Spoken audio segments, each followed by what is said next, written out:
La policía me llamó para decirme que habían encontrado a mi nieto vagando por la autopista a medianoche. En la comisaría, el niño se me aferró y me dijo: «Abuela, mamá me dejó afuera, porque estaba en su cuarto con un hombre extraño». Cuando revisaron las cámaras de la casa, el oficial me miró y susurró: «Usted tiene que ver esto. Me alegra que estés aquí. Si estás viendo este video, dale like, suscríbete al canal y cuéntame en los comentarios desde dónde escuchas mi historia de venganza. Quiero saber hasta dónde ha llegado». La noche en Monterrey cayó como una manta pesada, tan silenciosa que podía escuchar el viento colándose entre las hojas afuera de la ventana. Me había acostumbrado a las largas noches tranquilas desde que mi esposo murió hace 10 años. Pero ninguna noche era como esta, cuando el timbre del teléfono fijo sonó de repente, frío y urgente, desgarrando mi sueño entrecortado. Me destapé, extendí la mano para tomar el auricular. La sensación helada del plástico en la palma me hizo estremecer. ¿Aló? Mi voz sonó ronca, adormilada. Una voz masculina desconocida, seria, retumbó al otro lado de la línea. «Perdone la molestia, señora. ¿Es usted Adriana Cervantes? Llamo desde el Centro de Asistencia Social. Acabamos de recibir a su nieto, Ángel Cervantes. La patrulla lo encontró caminando solo en la autopista». Aquellas palabras fueron como un martillazo directo en mi pecho. Todo el mundo a mi alrededor pareció tambalearse, la pequeña habitación se volvió sofocante. Ángel, mi pequeño nieto, apenas de 8 años. ¿Cómo podía estar en la carretera a medianoche? ¿Él está bien?, pregunté atropelladamente, la voz quebrada, apretando el auricular hasta ponerme los nudillos blancos. ¿Está herido? ¿Por qué estaba ahí solo a esta hora? «Está a salvo, señora», respondió el hombre. Su voz era calmada, pero no ocultaba la gravedad. «Solo unas raspaduras leves en las rodillas. Pero creemos que debería venir de inmediato. No recuerdo cómo colgué. Mi mente quedó en blanco. Solo quedaba el miedo ardiendo con fuerza, como un fuego que devoraba todo pensamiento. Me temblaban brazos y piernas. Tomé a toda prisa un viejo suéter colgado en la esquina del cuarto. Me metí en las sandalias gastadas y revolví desesperada el cajón buscando el llavero. Cada segundo se estiraba como un siglo. Mi corazón golpeaba con fuerza, como si quisiera romper mi pecho. Mi camioneta vieja rugió en protesta cuando encendí el motor en plena noche. Apreté el acelerador, salí disparada por la calle desierta que conducía al centro de asistencia. Las luces amarillentas de los faroles titilaban tras el parabrisas, pero yo no veía nada más que la imagen de Ángel, sus grandes ojos redondos, su sonrisa inocente, apareciendo una y otra vez en mi mente. Mi nieto, el niño que cargué en brazos desde que nació, al que llevaba al mercado y le compraba dulces de cajeta, ahora estaba en algún lugar, solo y asustado. Ese pensamiento me ahogaba. Las lágrimas querían salir, pero mordí mis labios, obligándome a mantener la calma para seguir manejando. El centro de asistencia apareció frente a mí, con las luces fluorescentes blancas y frías como las de un hospital. Casi corrí por la puerta principal, sin importar las miradas curiosas del personal nocturno. Una joven con uniforme azul me condujo hasta una pequeña sala al final del pasillo. «Señora Cervantes, su nieto está ahí dentro», dijo con voz suave, aunque incapaz de calmar la tormenta dentro de mí. Y entonces vi a Ángel. Estaba encogido en una silla de plástico vieja, tan pequeño y perdido que partía el alma. Sus pies descalzos estaban llenos de polvo. La chaqueta ligera mal puesta dejaba ver sus brazos flacos que temblaban. Sus grandes ojos, que siempre brillaban con la alegría de un niño, ahora estaban muy abiertos, llenos de horror, como si acabara de ver algo imposible de olvidar. Sentí el corazón oprimirse. «¡Ángel!», lo llamé en voz baja, casi ahogada. «¡Abuela!». En el mismo instante en que me vio, el muro de fortaleza que el niño había intentado levantar se derrumbó por completo. Se levantó de golpe, corrió hacia mis brazos, enterró el rostro en mi viejo suéter y rompió en llanto. «Abuela, tengo mucho miedo. Mamá me dejó afuera. Ella estaba en el cuarto de papá, con un hombre extraño». Las palabras entrecortadas, mezcladas con sollozos, eran como cuchilladas que se clavaban en mi corazón. Abracé con fuerza el pequeño cuerpo tembloroso de mi nieto, sintiendo cada respiración entrecortada, cada sacudida de ese cuerpecito. Mis lágrimas al fin brotaron, empapando en silencio el cabello enmarañado de Ángel. Lo senté y me arrodillé frente a él para verlo mejor. Su pantalón de mezclilla tenía un gran desgarro en la rodilla, dejando al descubierto una herida sangrante mezclada con la tierra incrustada. Esas heridas no eran nada comparadas con el dolor que vi en sus ojos, un terror profundo, como si todo su mundo se hubiera derrumbado. La trabajadora a mi lado me ofreció en silencio una botella de agua y con voz apagada relató. Un camionero bondadoso llamó a la policía. Lo vio tambaleándose por el borde de la autopista, sin abrigo, sin zapatos. Si no hubiera sido por él, dejó la frase inconclusa, pero yo entendí.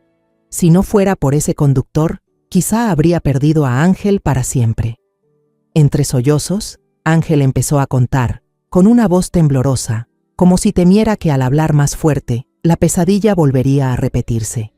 Dijo que golpeó la puerta hasta lastimarse la mano, pero la puerta metálica permanecía cerrada, fría e inmóvil. Vio la luz que se filtraba desde el cuarto de su papá, escuchó las risitas de su madrastra, Gabriela, y el crujido extraño de la cama, sonidos que un niño de 8 años jamás debería oír.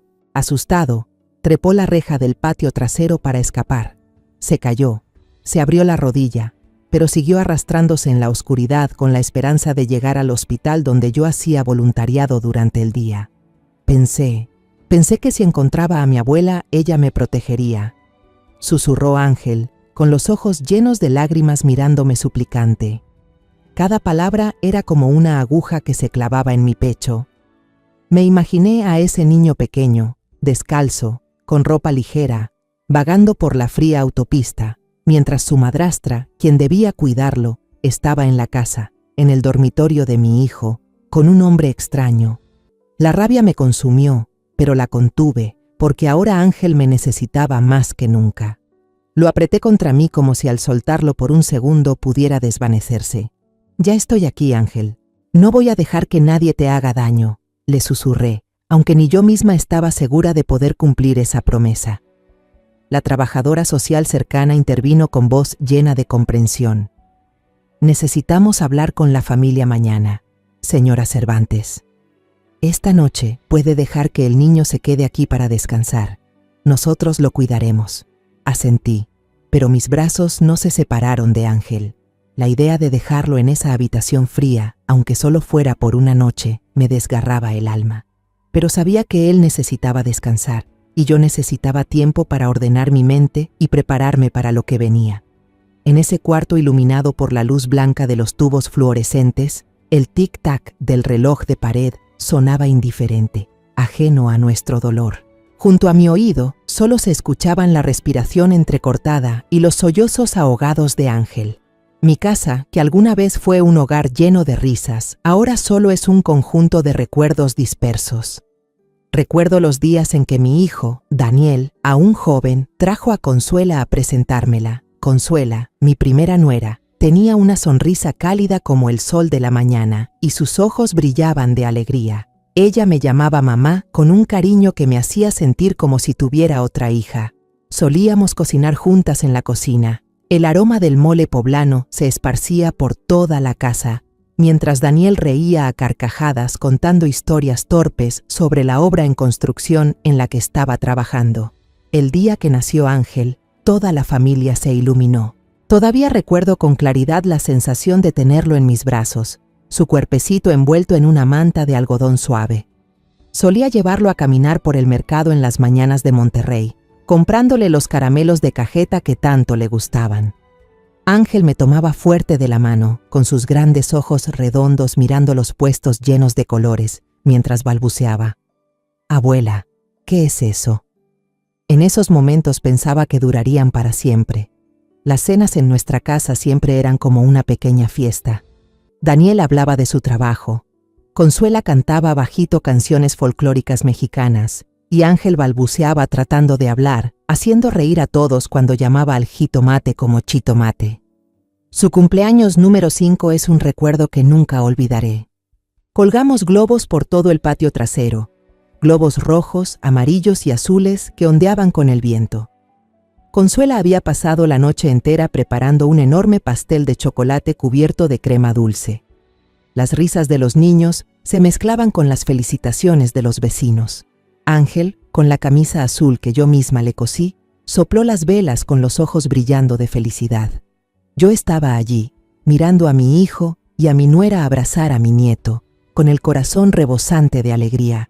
Pensé que la vida era perfecta, como un cuadro que nunca se borraría. Pero la felicidad a veces es frágil como el humo. Una tarde fatídica sonó el teléfono y esta vez no trajo buenas noticias. La voz del otro lado era fría, informando que un camión había perdido el control en la autopista. Consuela murió en el acto. No recuerdo cómo llegué al hospital. Solo recuerdo mis manos temblando al recibir su pequeño bolso de manos de una enfermera. Daniel se desplomó por completo, sin decir palabra durante días. Y Ángel, con apenas 5 años, me miraba confundido y preguntaba: «Abuela, ¿dónde está mamá? ¿Cuándo va a volver?». Cada pregunta suya era como una cuchillada en mi corazón. Reprimí el dolor, organicé el funeral, lo abracé fuerte en esas noches interminables en que lloraba buscando a su madre. No sabía qué responderle, solo podía susurrar: «Mamá está en el cielo, hijo. Ella siempre te está mirando». El tiempo pasó. Dicen que cura todas las heridas, pero para Daniel no fue así. Se hundió en el trabajo, agotándose hasta el límite para olvidar el dolor. Vi cómo mi hijo se iba alejando. Sus ojos, antes llenos de luz, ahora se volvían hundidos y sombríos. Un año después, Daniel trajo a casa a otra mujer, Gabriela. Ella era joven, hermosa, con el cabello largo y negro y una sonrisa encantadora. Gabriela tenía el don de decir lo que otros querían escuchar, endulzando las palabras como miel. «Mamá, solo quiero un nuevo hogar», me dijo Daniel con voz suplicante. «Ángel necesita una madre y yo no puedo vivir en el pasado para siempre», asentí, tratando de convencerme de que era lo mejor para mi hijo y mi nieto. Me repetía que quizá Gabriela traería luz a la casa que estaba sumida en la oscuridad, pero justo después de la boda apareció la primera grieta. Gabriela insistió en mudarse a una casa aparte, diciendo que necesitaba espacio privado para construir su nueva familia. Me entristeció, porque eso significaba que vería menos a Ángel. La casa de Daniel, que antes fue nuestro refugio, ahora quedaba a varias calles de distancia. Cada vez que lo visitaba, Ángel corría a abrazarme, pero poco a poco empecé a notar un cambio sutil. Sus ojos claros evitaban la mirada cada vez que Gabriela estaba cerca. Una vez vi cómo su pequeña mano temblaba cuando ella le puso la mano en el hombro, como si intentara contener un miedo invisible. Empecé a fijarme en los pequeños detalles.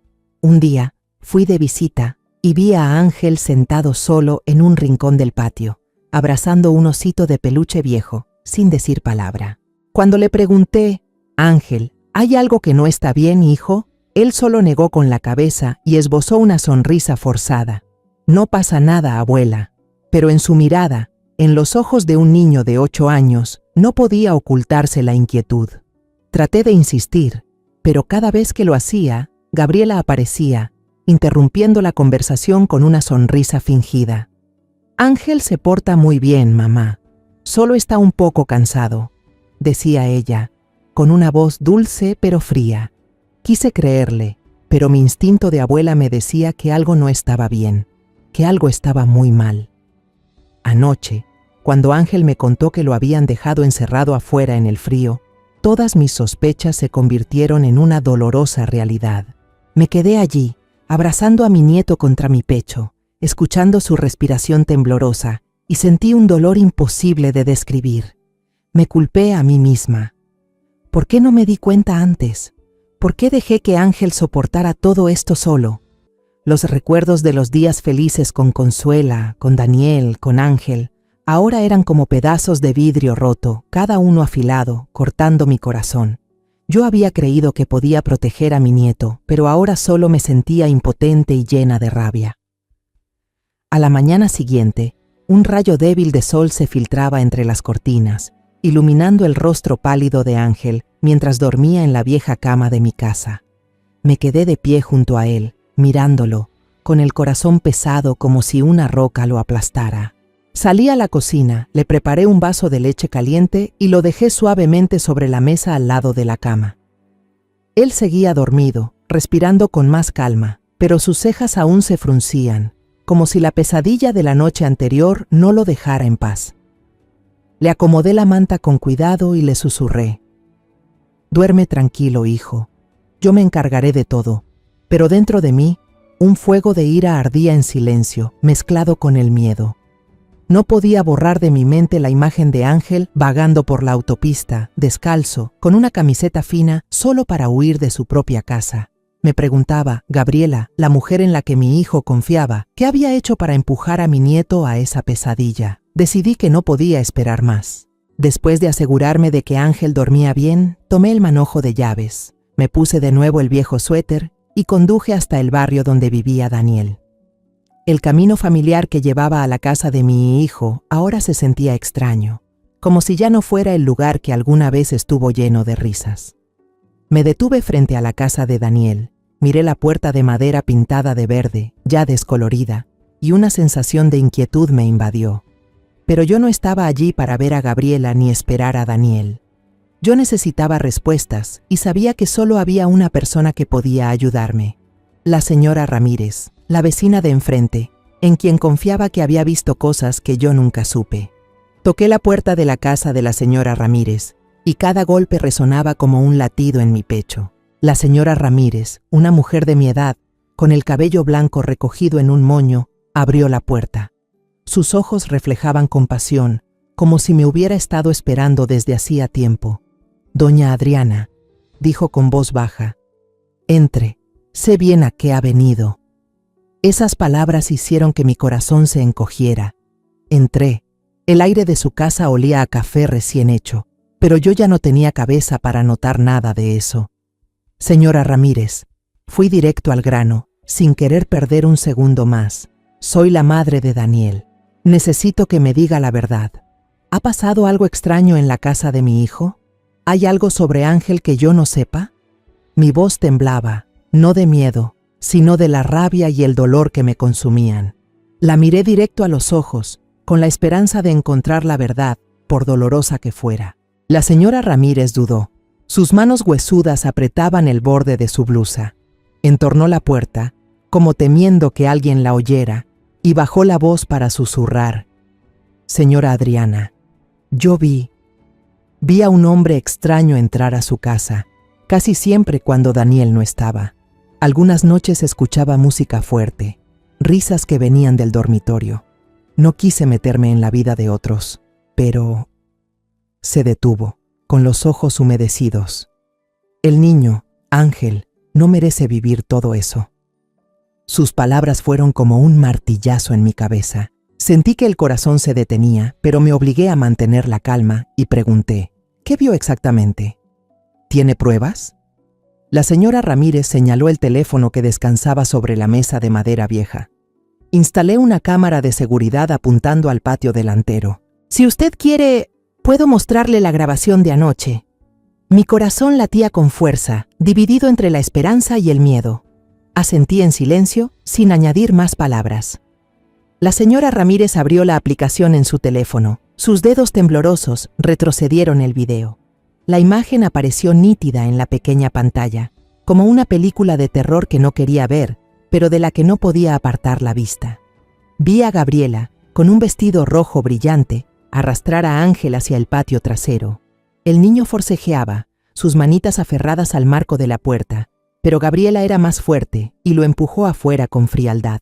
La puerta se cerró de golpe. El sonido de la cerradura retumbó cruel, como una sentencia. A través del micrófono de la cámara, escuché los golpes débiles de Ángel contra la puerta, su voz temblorosa, casi suplicante.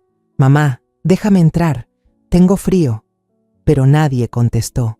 La pequeña figura del niño quedó allí, encogida en la oscuridad, hasta que tambaleante salió del patio. Empecé a temblar, clavando mis uñas en el brazo de la señora Ramírez. Las lágrimas me corrían por el rostro, pero no las limpié. ¿Mi nieto?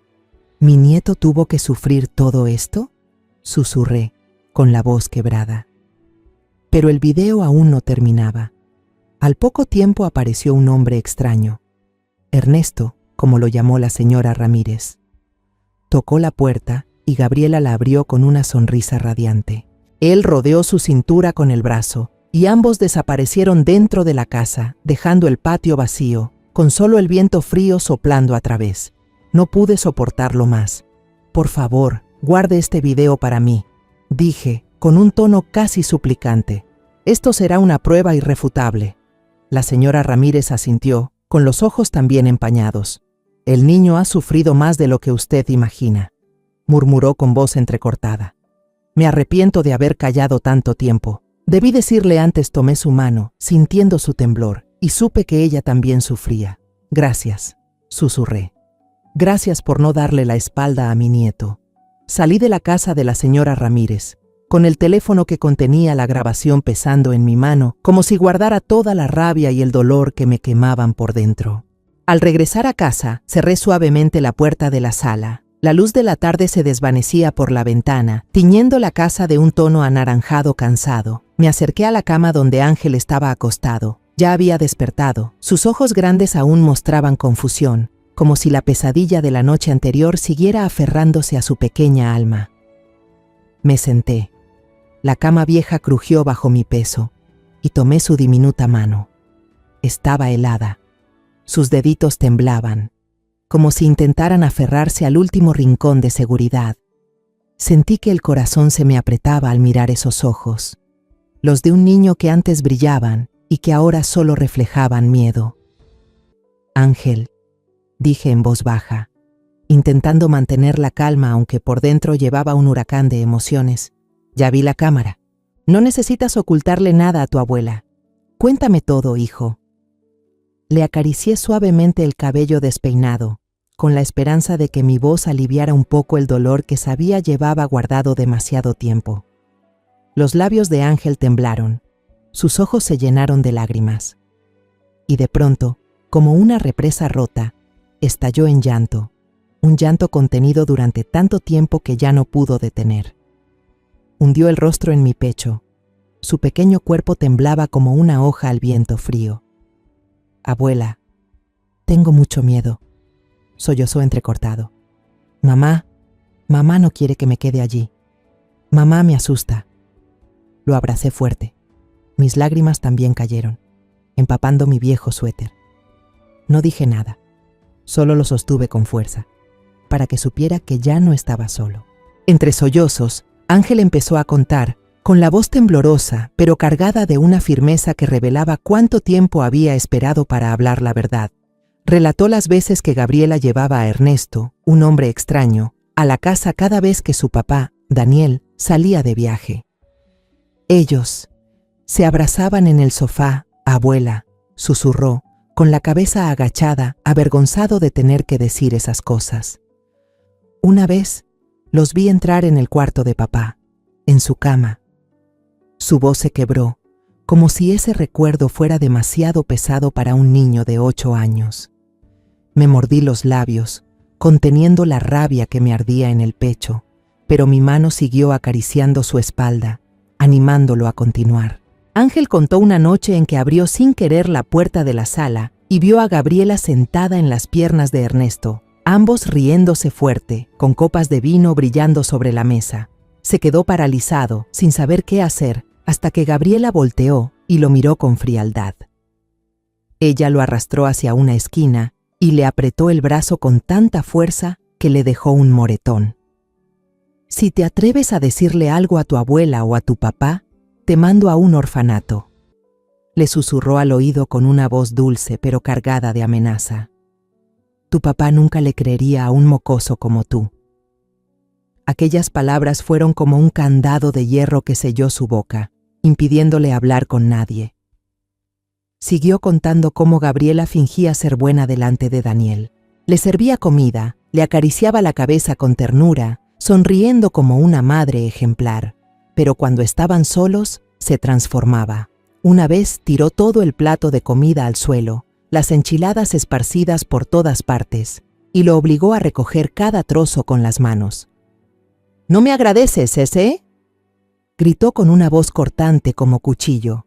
¿Yo te mantengo y así me ensucias la casa? Ángel relató que estuvo de rodillas, temblando mientras recogía los pedazos, con lágrimas corriendo por sus mejillas. Otras veces lo encerraba durante horas en un cuarto oscuro, diciendo que era castigo por no estudiar bien. No me atreví a contarle a papá, dijo con voz quebrada, porque mamá me dijo que si lo hacía, él me odiaría y me abandonaría. Sentí que la garganta se me cerraba, como si una piedra me bloqueara el aire. ¿Alguna vez intentaste contarle a tu papá? Pregunté, aunque sabía que la respuesta solo me rompería más el corazón. Ángel bajó la cabeza, sus manitas aferradas con fuerza al viejo oso de peluche. Tengo miedo, abuela. Mamá dijo que papá no me va a creer. Dijo que soy un mentiroso. Su voz se fue apagando, como si todavía temiera que esas amenazas pudieran hacerse realidad. Lo atraje hacia mí, lo abracé con todas mis fuerzas, sin decir una palabra más. Ninguna frase de consuelo podría aliviar ese dolor. Solo podía abrazarlo para que sintiera que, al menos conmigo, siempre estaría a salvo. En ese momento, mi teléfono vibró sobre la mesa. Miré la pantalla, un mensaje de Daniel. Mamá, me voy de viaje de trabajo por una semana. El fin de semana, por favor, pasa a ver a Ángel. Leí y releí esas palabras, con el pecho oprimido. Mi hijo, el padre que amaba a Ángel más que a nada, seguía sin tener idea de lo que su niño había soportado. Cada palabra del mensaje era un recordatorio de mi fracaso. No había protegido a Ángel antes, lo había dejado vivir con ese miedo demasiado tiempo. Pero al mismo tiempo, esas líneas encendieron una llama de determinación dentro de mí. Había llegado el momento de arrancar la máscara de mentiras, de mostrarle la verdad a Daniel, aunque supiera que eso lo destrozaría. La tarde siguiente, llamé a Daniel. Mi voz sonó firme, casi como una orden. Vuelve a casa ahora mismo. Hay algo que necesito que veas. Escuché un suspiro cansado al otro lado. Mamá, acabo de trabajar todo el día. ¿Qué puede ser tan urgente?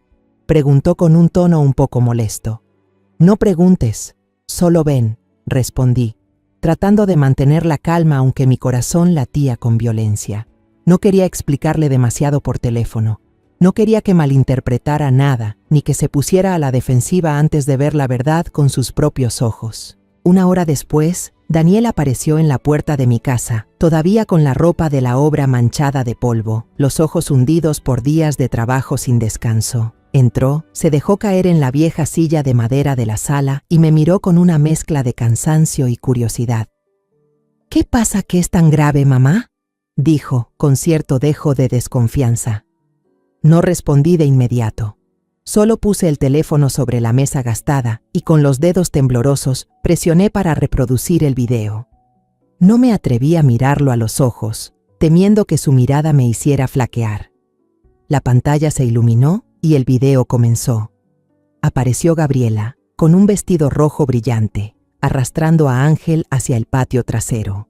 Los sollozos del niño, «Mamá, déjame entrar, tengo frío», retumbaban desde el altavoz como un cuchillo cortando el aire. Luego apareció Ernesto, un hombre desconocido, rodeando con el brazo la cintura de Gabriela. Ambos reían como si nada pasara, antes de perderse juntos dentro de la casa. Escuché el jadeo entrecortado de Daniel, y al levantar la vista lo vi ponerse de pie de golpe, con el rostro pálido como un muerto. «¡No puede ser!», gritó, golpeando la mesa con tal fuerza que el vaso de vidrio vibró. «Esto tiene que ser un error. Gabriela no pudo hacer eso». Lo sujeté fuerte de los hombros, obligándolo a mirarme. «No es un error, hijo», dije con la voz temblorosa pero firme. Ángel me lo contó todo. Ha sufrido demasiado. Ya es hora de que despiertes. Daniel me miraba con los ojos enrojecidos, como buscando desesperadamente una razón para negar la realidad. Pero no le permití escapar. Saqué el teléfono otra vez y puse la grabación de la confesión de Ángel, que había grabado en secreto esa mañana, mientras lloraba en mis brazos. Los sollozos ahogados de Ángel resonaban con claridad.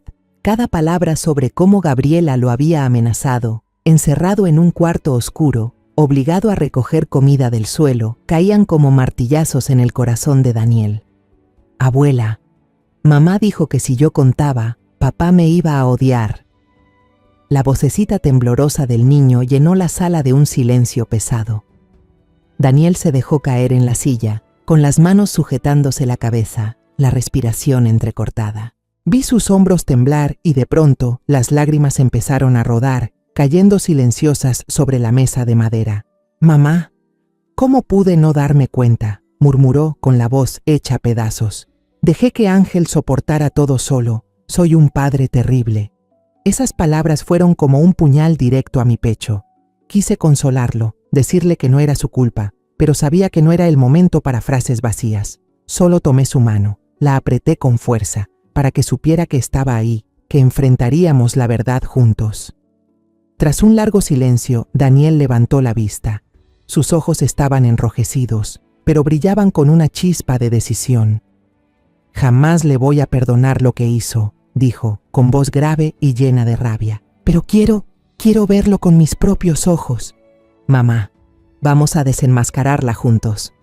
Lo miré a los ojos y por primera vez en muchos meses reconocí la mirada de aquel Daniel de antes, la de un padre dispuesto a todo por proteger a su hijo. Asentí, sintiendo una pequeña llama de esperanza encenderse en mi interior. Nos quedamos planeando. Daniel fingiría un viaje de trabajo como de costumbre para que Gabriela no sospechara. Antes de eso, instalaríamos cámaras ocultas en la casa, una en la sala, otra en el pasillo y una diminuta escondida en una maceta cerca de su habitación. Yo no entendía de esas cosas, pero Daniel, con su experiencia de ingeniero, localizó rápido una tienda en el centro de Monterrey donde compramos equipos pequeños y fáciles de ocultar. «Mamá, tenemos que ser cuidadosos», dijo con voz seria. «Si Gabriela se da cuenta, va a encubrir todo». Asentí, aunque por dentro estaba temblando. No le tenía miedo a Gabriela. Me aterraba que la verdad que descubriríamos fuera todavía más horrible de lo que ya sabía. Esa noche, antes de que Daniel se marchara para iniciar el plan, lo llevé al cuarto donde Ángel jugaba con su viejo osito de peluche. Daniel se arrodilló frente a su hijo. Sus manos temblorosas le tocaron los hombros. «Ángel, perdóname», dijo con la voz quebrada. «Yo no sabía. Te prometo que voy a protegerte». El niño lo miró con los ojos aún húmedos y luego asintió, esbozando una pequeña sonrisa. Yo los abracé a los dos, sintiendo un rayo de esperanza cruzar mi corazón. «Ángel, quédate tranquila con la abuela», le dije, acariciándole el cabello. «De lo demás, nos ocupamos tu papá y yo». Cuando Daniel se fue, acosté a Ángel, lo arropé bien. Él tomó mi mano y susurró: «Abuela, papá no me va a dejar, ¿verdad?». Sonreí, aunque por dentro se me desgarraba el alma. «Jamás, hijo. Tu papá y yo siempre vamos a estar aquí para ti». En sus ojos aún húmedos vi un destello, como si por primera vez en mucho tiempo empezara a creer que estaría a salvo. Esa noche, Daniel y yo nos quedamos dentro de su vieja camioneta, estacionada en una esquina oscura a unos metros de la casa. El aire estaba cargado, solo se oía la respiración agitada de Daniel y el golpeteo de mi corazón dentro del pecho. En mis manos, la pantalla del celular mostraba las cámaras ocultas que habíamos instalado, la de la sala, la del pasillo y la diminuta, escondida en la maceta junto a la habitación de Daniel y Gabriela. Cada segundo se alargaba como un siglo, y un escalofrío me recorría la espalda, no por la fría noche de Monterrey, sino por el miedo a lo que estábamos a punto de presenciar. Las 8 de la noche, la pantalla se iluminó. Gabriela entró a la casa, maquillada de manera llamativa con un vestido negro ajustado, los labios rojos como la sangre. Se movía con una confianza arrogante, como si no tuviera nada que esconder. Miré a Daniel y vi su mandíbula apretada, los ojos pegados a la pantalla. «Ella cree que no estás en casa», susurró Daniel, con la voz llena de rabia. No respondí, solo apreté la mano de mi hijo, intentando transmitirle un poco de fuerza. Las 8:20, una camioneta vieja se detuvo con un chirrido en la puerta. Ernesto salió, de figura alta, con la camisa arrugada, la mirada inquieta recorriendo la cuadra. Llamó a la puerta y Gabriela abrió de inmediato, con una sonrisa radiante. Por la cámara de la sala, la vimos abrazarse apasionadamente en medio de la habitación, como si aquella fuera su casa, como si Ángel nunca hubiera existido. La música estridente sonaba en los altavoces, una canción pop animada que sé que a Ángel le disgustaba. La risa coqueta de Gabriela se mezclaba con el choque de copas, y luego, alrededor de las 9, se fueron apoyándose hasta el dormitorio. La cámara escondida en la maceta lo grabó todo, sus siluetas desapareciendo tras la puerta, la luz tenue escapando por la rendija. Daniel apretó el volante con fuerza, los nudillos blancos, como si intentara contener la rabia. Sentí una náusea subir por mi garganta, no solo por la traición de Gabriela, sino por la idea de que todo eso pasara en la propia casa de Ángel, donde mi nieto debería ser amado y protegido. Quise entrar a esa casa, arrancar a Gabriela y gritarle en la cara, pero sabía que debía mantener la calma. Necesitábamos pruebas, necesitábamos la verdad más clara, y entonces llegó lo más espantoso. Por el micrófono de la cámara sonó la voz de Ernesto, grave y fría. Tenemos que encontrar la manera de deshacernos de ese chico. Los traficantes de personas en la frontera necesitan mercancía. Véndanlo. Tendremos mucho dinero para huir. Sentí la sangre como si se me helara. Daniel soltó un gemido, como si lo hubieran apuñalado. Lo miré y lo vi pálido, los ojos abiertos de terror. Gabriela apoyó la cabeza en el hombro de Ernesto y rió de una forma espantosa, con voz suave pero cruel. Yo tampoco quiero verlo más. Ese niño siempre está aquí, mirándome como si supiera todo. Si desaparece seré completamente libre. Su risa sonó, fría, como un cuchillo cortando el aire. No podía creer lo que escuchaba. Esto no era solo una affaire, no era solo una traición. Era un complot criminal, dirigido contra mi propio nieto, el niño que yo amo por encima de todo. ¡Dios mío! Daniel golpeó el volante con fuerza. El ruido resonó en el reducido espacio del coche. ¡Ella no es humana! Su voz se quebró en sollozos, las manos temblorosas sosteniéndose la cabeza. Agarré la mano de mi hijo, la apreté con fuerza, sin apartar la mirada de la pantalla. Mi corazón latía con fuerza, pero traté de mantener la voz tranquila. Daniel, tenemos pruebas. Vamos a detener esto. Ángel estará a salvo. Pero por dentro, una ola de ira y miedo se agitaba. No podía borrar de mi mente las palabras de Gabriela, la forma en que llamaba a Ángel eso, como si mi nieto no fuera más que un obstáculo en su camino. Esa noche, nos quedamos en el coche 1 hora más, asegurándonos de que cada momento quedara grabado.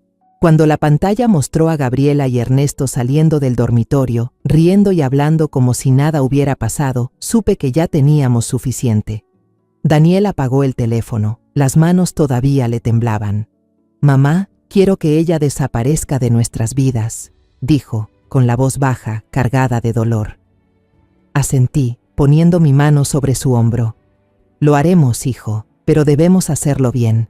Ángel no puede soportar más daño». Conducimos de regreso a mi casa en silencio. Solo el rugido del motor y el viento nocturno entrando por la ventana nos acompañaban.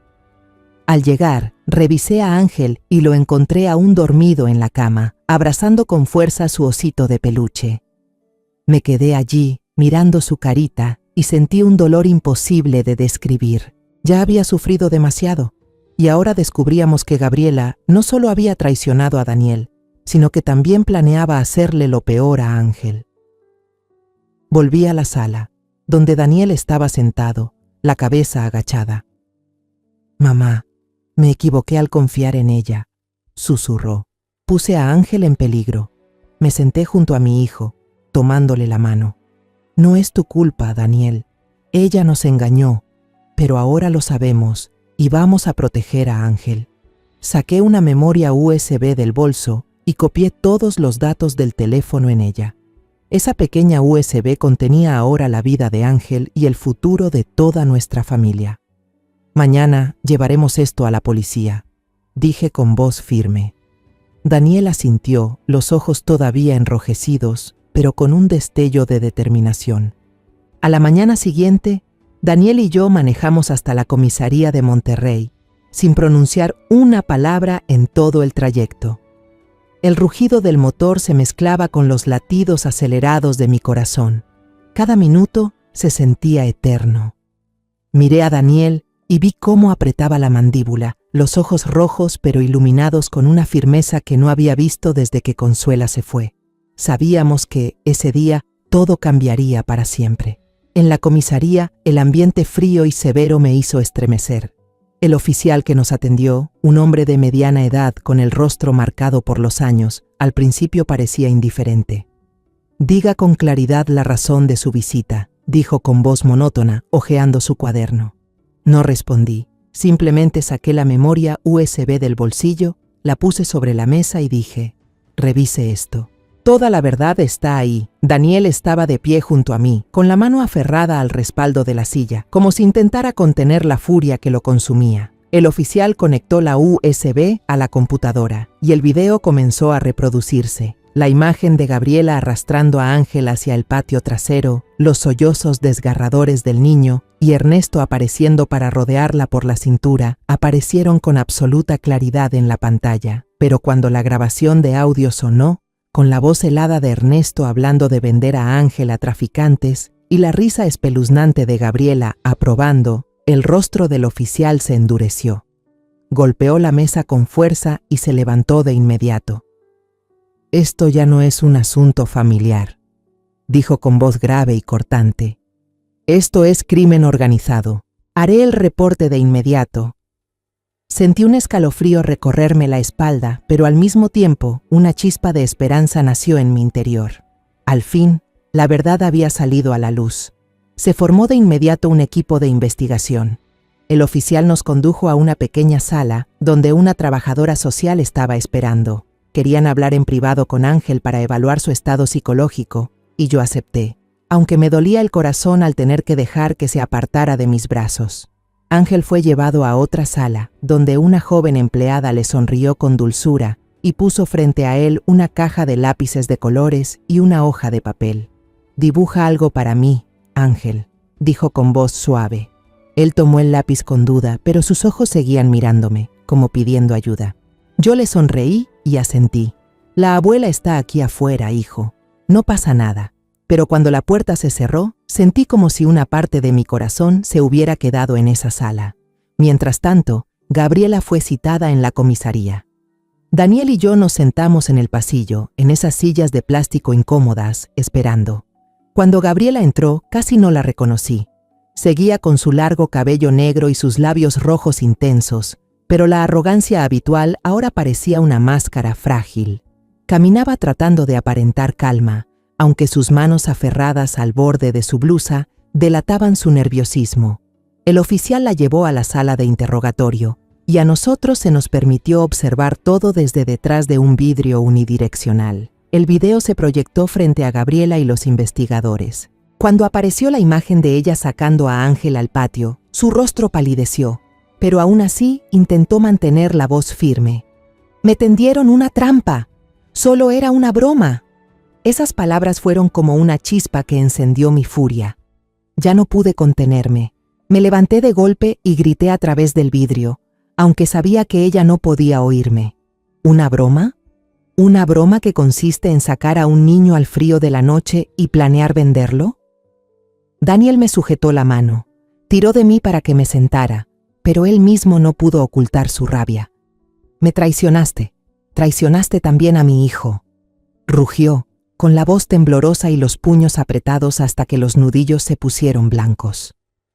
El oficial golpeó la mesa con fuerza, interrumpiendo a Gabriela. «Señora Gabriela Morales, lo que tenemos aquí no es una broma. Usted queda detenida para investigación, pero antes de ser llevada», Gabriela gritó de pronto, como si la última máscara hubiera caído. «No lo entiendes, Daniel. Nunca quise criar al hijo de otra mujer. Cada vez que lo veía, recordaba que alguna vez fuiste feliz con tu exesposa. No lo soportaba». Sus palabras fueron como un puñal directo al corazón de Daniel. Lo vi quedarse inmóvil, con los ojos muy abiertos, como si acabaran de destrozarle la última ilusión. Le tomé la mano, la apreté fuerte, aunque yo también sentí un peso enorme en el pecho.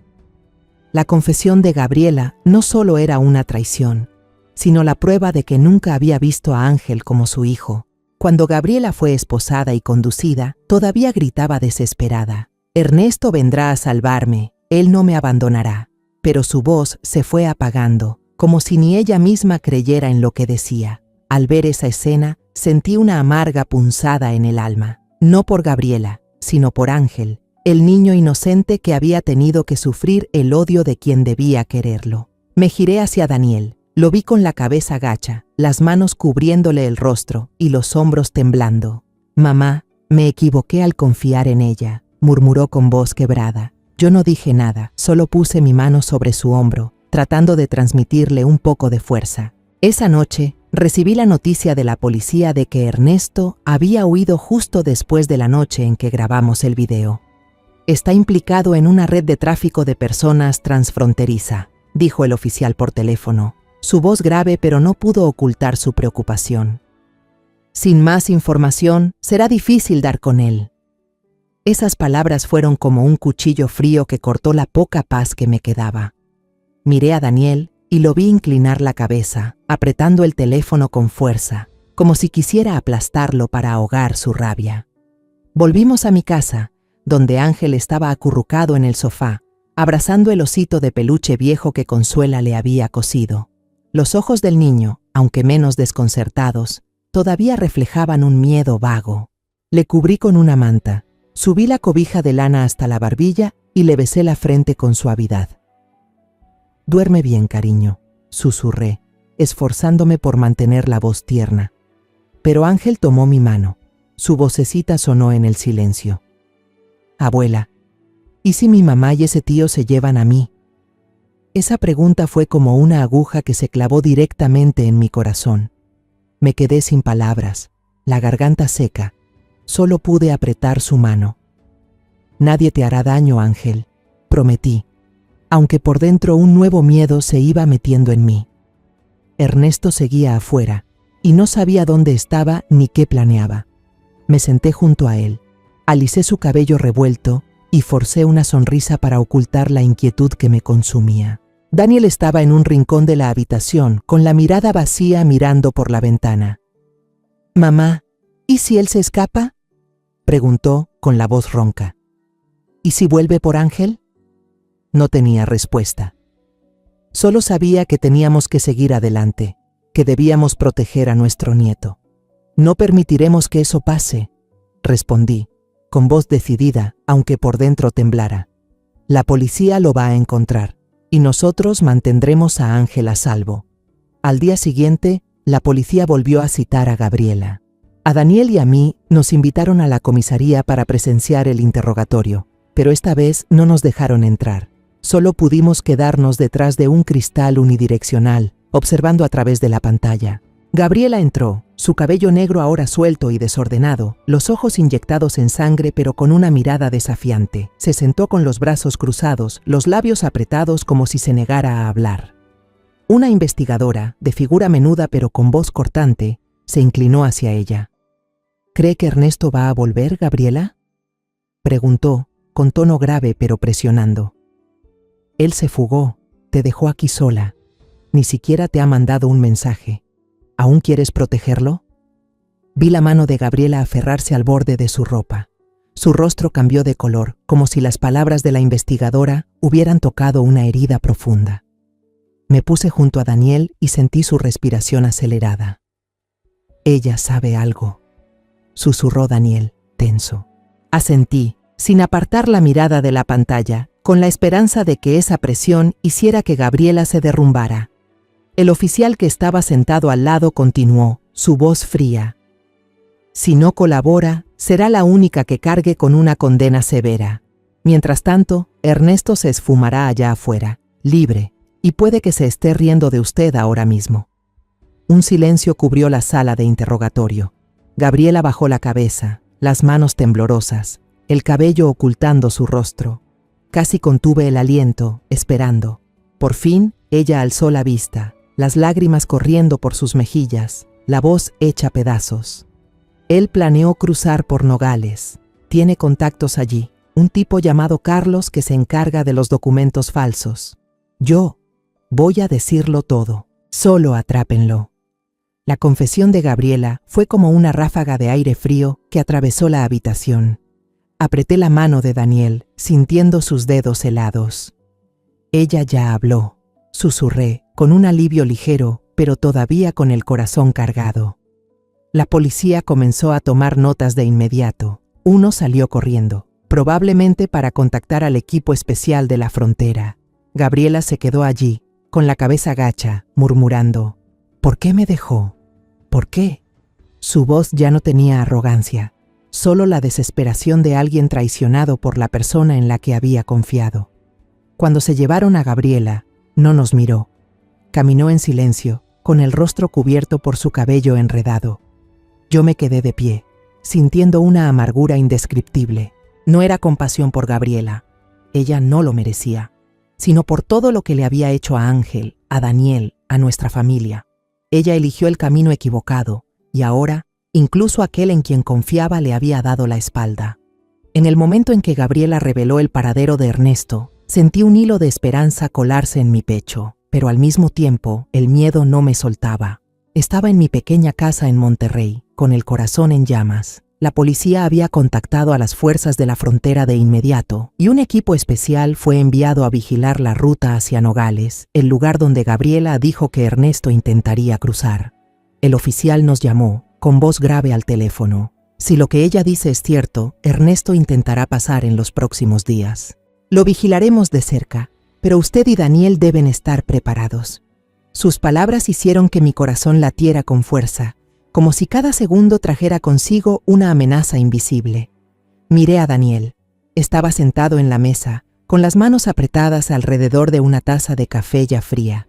Ángel, a su lado, abrazaba a un osito viejo, con los ojos grandes y redondos fijos en nosotros, como queriendo preguntar algo pero sin atreverse.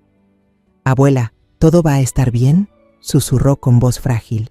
Lo atraje hacia mí, acariciando su cabello revuelto. «Todo estará bien, hijo», respondí, tratando de sonar suave, aunque dentro de mí se desataba una tormenta. No podía decirle que yo también tenía miedo de que Ernesto, con su plan monstruoso, pudiera escapar de la justicia. 2 días después, cuando la luz de la mañana entraba por la ventana, sonó el teléfono. Contesté con la mano temblorosa y la voz del oficial retumbó, apresurada pero firme. «Señora Cervantes, hemos detectado una camioneta vieja, sospechosa cerca de la frontera de Sonora. El conductor es Ernesto». Sentí que el corazón se detenía. Llamé a Daniel y nos sentamos juntos, escuchando cada palabra del oficial. Nos dijo que Ernesto no iba solo. Lo acompañaban 2 hombres desconocidos y en la camioneta llevaban un gran cajón de madera cerrado. Las autoridades detuvieron el vehículo y exigieron revisarlo. Ernesto, con una falsa calma, mostró un paquete de papeles falsificados y habló con voz suave. «Solo es mercancía normal, oficiales». Pero el agente no se dejó engañar. Abrieron el cajón y lo que encontraron dentro me heló la sangre al escucharlo. Un suéter pequeño, un par de zapatos infantiles gastados y una lista escrita a mano con los nombres de decenas de niños, junto con notas de edades y precios. Un escalofrío recorrió mi espalda, como si yo misma estuviera frente a aquel cajón. Daniel me apretó la mano, con el rostro pálido. «¿Qué pensaba hacer con Ángel?», murmuró con la voz quebrada. Ernesto, al darse cuenta de que había sido descubierto, intentó huir, pero no llegó lejos. El equipo especial lo redujo a los pocos metros, y el sonido metálico de las esposas cerrándose sobre sus muñecas resonó frío en el relato del oficial. «Lo tenemos», dijo él, con una voz que mezclaba alivio y gravedad. «Hay pruebas claras de que está vinculado a una red de trata de menores a nivel internacional». No se va a escapar, abracé con fuerza a Ángel al escuchar la noticia, y las lágrimas rodaron en silencio por mi rostro. Él no comprendía del todo lo que estaba pasando, pero sintió la seguridad en mis brazos y susurró: «Abuela, ya no tengo que tener miedo, ¿verdad?». Asentí, apretándolo aún más contra mí, aunque en mi interior quedaba un rincón de inquietud que no desaparecía.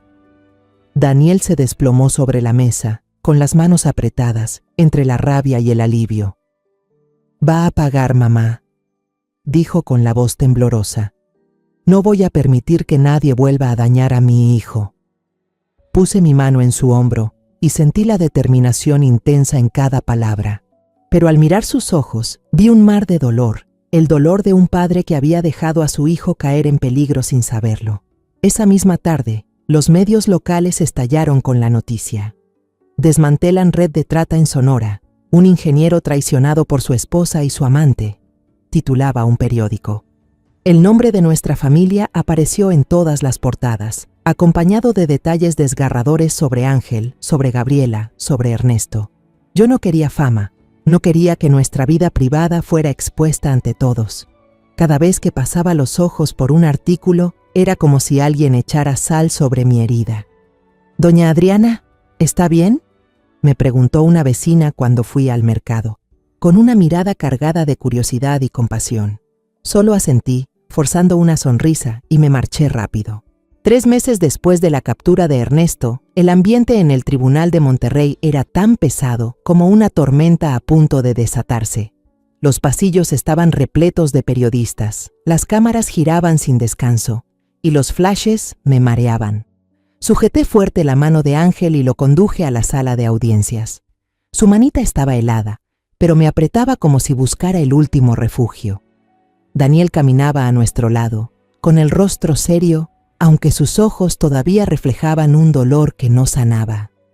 Lo miré. Vi que intentaba mostrarse fuerte, pero sabía que en lo profundo aún se culpaba por lo que Ángel había sufrido. La sala de juicios era fría, con paredes blancas y bancos de madera dura. Llevé a Ángel al primer asiento, justo detrás de la mesa del fiscal. Él se acurrucó a mi lado, abrazando un oso de peluche viejo que había guardado en su pequeña mochila. «Abuela, ¿tengo que decir algo?», susurró, con la voz temblorosa. Le acaricié el cabello y le sonreí con ternura. «No, hijo, solo quédate aquí conmigo y con tu papá. Todo va a estar bien», pero dentro de mí, una ola de emociones hervía, rabia, miedo y la esperanza de que la justicia se cumpliera. Gabriela entró primero.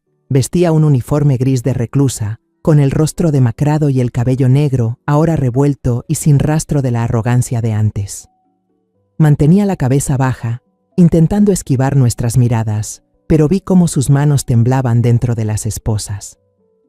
Cuando sus ojos se cruzaron por un instante con los de Ángel, él apretó aún más mi mano y su respiración se volvió agitada.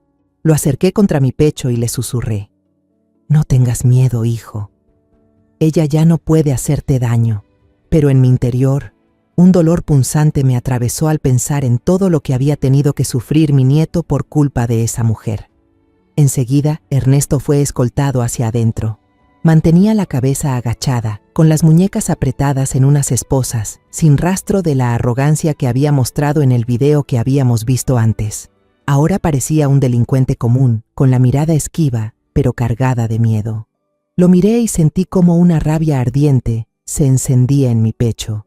Este era el hombre que había planeado vender a mi nieto, convertir a Ángel en un simple número en su lista. Daniel me tomó la mano con fuerza, como intentando contener también su propia furia. El juicio comenzó. La fiscal, una mujer de mediana edad con voz firme y cortante, presentó las pruebas de manera clara y sin concesiones. Primero mostró el video de la cámara de la señora Ramírez, donde se veía a Gabriela arrastrando a Ángel al patio trasero y dejándolo afuera en el frío. Los sollozos desesperados del niño retumbaron en la sala, dejando a todos en silencio. Después, reprodujo la grabación de la cámara, en la casa de Daniel, donde se escuchaban las voces frías de Ernesto y Gabriela discutiendo sobre vender a Ángel a los traficantes. Finalmente, la fiscal presentó la lista de niños encontrados en el vehículo de Ernesto, junto con un suéter pequeño y unos zapatos viejos, pruebas imposibles de negar sobre su crimen. Ángel no tuvo que testificar en persona, algo por lo que estuve profundamente agradecida. En su lugar, se proyectó el video de su declaración grabada con un trabajador social. Los sollozos entrecortados de Ángel, al contar cómo lo encerraban, lo amenazaban y lo obligaban a recoger comida del suelo, llenaron la sala. «Tengo miedo de que mamá me mande lejos», solo quiero estar con mi abuela y con mi papá. Su voz, tan pequeña pero cargada de dolor, obligó a muchos a apartar la mirada y secarse las lágrimas. Abracé fuerte a Ángel, sintiendo su cuerpecito temblar entre mis brazos. Daniel bajó la cabeza, apretó las manos y dejó que las lágrimas cayeran silenciosas al suelo. El abogado defensor de Gabriela intentó argumentar que ella había sido manipulada por Ernesto, que solo era una víctima de sus engaños. Pero la fiscal lo refutó con dureza, mostrando el video del interrogatorio en el que Gabriela admitía: «Nunca quise criar al hijo de otra mujer». Esa frase, fría y cruel, fue como una última puñalada en el corazón de Daniel.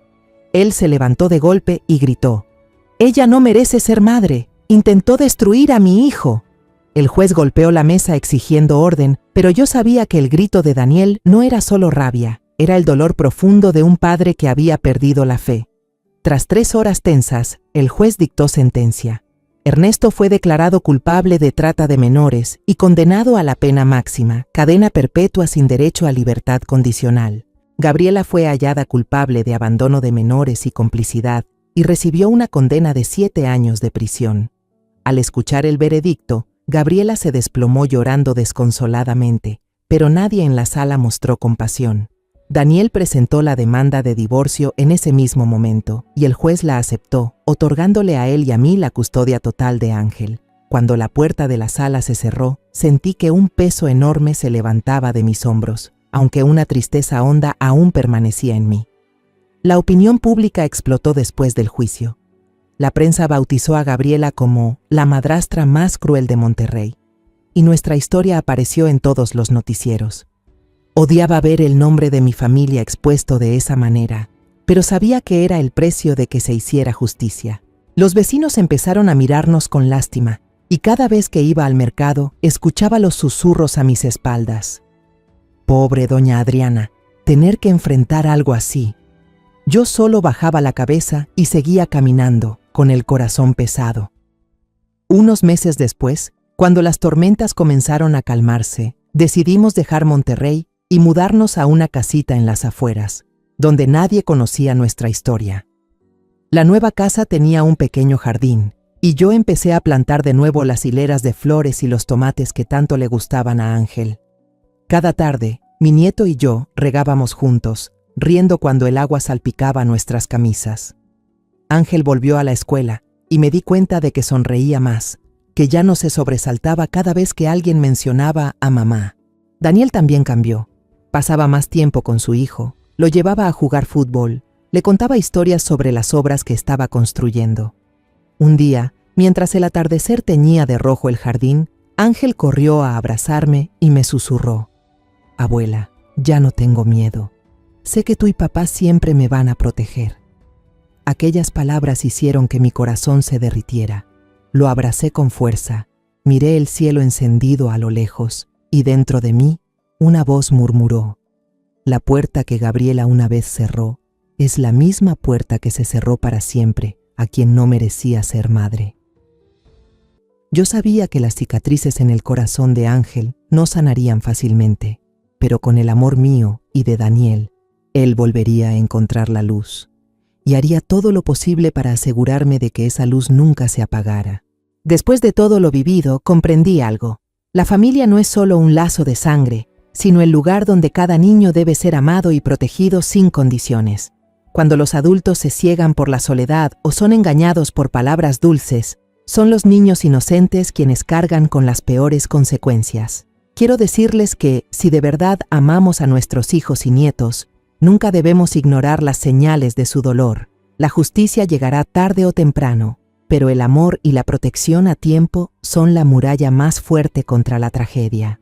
Escuchen siempre, confíen siempre y levántense siempre por los niños, porque ellos merecen una infancia segura y completa. La historia que acaban de escuchar ha cambiado nombres y lugares para proteger la identidad de los involucrados. No la contamos para juzgar, sino con la esperanza de que alguien escuche y se detenga a reflexionar. ¿Cuántas madres están sufriendo en silencio dentro de su propio hogar? En serio me pregunto, si ustedes estuvieran en mi lugar, ¿qué harían? ¿Elegirían callar para mantener la paz? ¿O tendrían el valor de enfrentarlo todo para recuperar su propia voz?